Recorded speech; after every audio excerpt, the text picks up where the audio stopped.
done before, and now you're going to do something completely new based really on Shakespeare. Like what influenced you in choosing that kind of music? Because there are already websites where it has jazz. Yeah, ang ano namin is, yung purpose namin is to present it the way Shakespeare wrote it. So, ang ano namin doon kay Direct Eugene is para siyang kasi when we studied kasi how to understand Shakespeare, may isang New Yorker kasi na pumunta dito. Even the way he writes his music, it's more of the idiom thing, parang kung the way how it is read. So, kaya ma-observe mo, yung parang halos every now and then nagpapalit ng metro.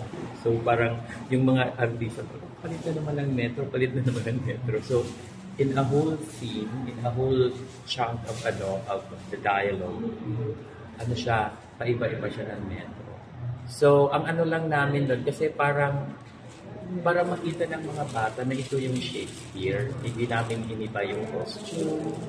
Pero mayroon kaming in-infuse na mga Asian and Western minded. Sometimes nga nagtutunog na siya ng parang Nights in the Piazza, yung So, yun yung namin, para makita ng mga bata, the way they read it, makita din nila kung paano i-perform sa stage. Hindi namin siya parang in-alter in a way to present it. Para at least, kasi ang kasi concept, you have to learn first the classic before modernizing it or westernizing that. Kasi may challenge kasi, especially in understanding Shakespeare, kasi may mga words siya talaga na wala sa vocabulary. So, ang very challenging is to write the aria the way si Shakespeare magsulat. So, it's a challenge for me kasi I wrote it. So, even the storytelling, the kid storytelling, it's more on the young thing. But was it also like, if you do Shakespeare, parang you really have to have the training of a classical actor? Not naman. Sometimes it's hindi. Nag-ano lang kami. Ang pinakaunang namin is dapat marunong kumanta. So matalas yung tenga. Kasi pag hindi, makikita mo kasi na walang, alam mo yung music, parang dire-diretso lang. You have to sing it. Mayroon kasi silang count. So they have to know the counts before they enter. So, ganon. Did you think of making it a wall-to-wall musical? Yung no dialogue, diretsong? Parang nagiging... Actually, yung iba nun, may mga scenes talaga na in-stop namin yung lahat. Sangkong talaga siya. Nagkakaroon siya ng redundant ng tunog ng music. So sabi ko, itong part ni gawin na lang natin dialogue. It's good na redundant kasi we were humming it Not like iba. Ma-observe mo rin, the way we create musical with Direct Eugene, nagkakaroon muna kami ng theme. Like for example, anong theme ni Romeo? Ano ang theme ni Juliet? Tapos doon na kami mag-work. Ano yung theme ng mga Capulets? So sometimes naririnig mo pa rin yung mga previous na mga theme ng music para hindi kami mahirapan. Tapos magkaroon ng recall.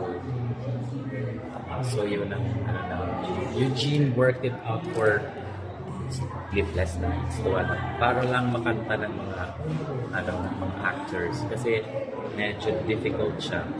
Na number one, yung iba intimidated din. Yung para ng Shakespeare. So ako before, I struggled to edit it. Kasi yung mga parenthetical phrases, yung parang yung mga flowery words, tinanggal namin. So nag-work naman in a way. Yes. So yung music very challenging. Pero yung sunod namin, yung orchestrated na siya. Ang lang namin ngayon is yung piano based na para yung gong ng yung tunog ng music. Hindi siya yung nakakalito. Pero mayroon kaming orchestrated versions ng mga. When will you mga upcoming magkakaroon din kasi kami ng ng mint preview kasi kami collaborate kami for ano. So after this run, do you plan to like doctor it out or something?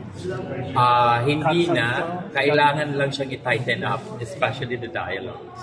Kasi kailangan yung pacing is more of mabilis kasi abot pa rin ng 2 hours eh. So, medyo... lalo na dire-diretso siya, sir. Sinadya namin walang intermission kasi yung impetus ng production na Puputol So, lang kung muna. sino gusto umuwi, sige, tayo na lang. Ay, tumayo din ako. Okay lang.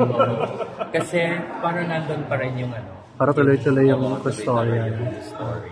Kasi pag magkaroon yan, babagsak na naman. Papaangatin mo na So naman. the cast you have now, were they also the ones in Maria Makini or nag-audition? Nag-audition talaga kami. Are they from Mint?